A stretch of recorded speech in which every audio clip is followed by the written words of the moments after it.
Kaip žinoti, ar gausa man yra skirta? Pasižiūrėti tiesiog, kaip aš sąveikauju su kitais žmonėmis, kaip aš žiūriu į kitus žmonės. Ar aš pavydžiu? Ar aš apkalbu tos žmonės?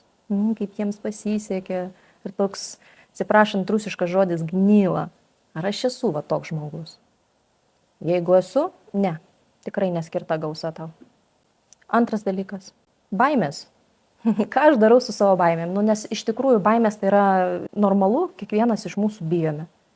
Bet skirtingai reaguojame į tas baimės. Ar aš sėdžiu ir bijau ir drebu? Ar aš bijau ir vis tiek darau? Kaip aš bijau? Produktyviai ar ne?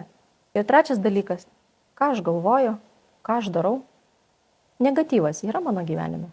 Skundžiuosi pastoviai. Vat aš skridau į Lietuvą ir ten vienas buvo vyrukas. Jis ėjo į lėktuvą ir jisai bambėjo. Galėtų padaryti čia didesnę salę laukimo. Viską čia galėtų aparatų pastatyti, vandens atsigerti. Išėjo iš lėktuvo ir toliau bamba. Oi, čia nusileidom kaip į Turkiją, kaip karšta. Ir visą laiką, supranti, vat jis ėjo praktiškai šalia.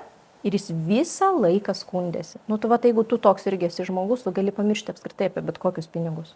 O jeigu visus tos 3 dalykus pakeisti, gausa bus tau skirta.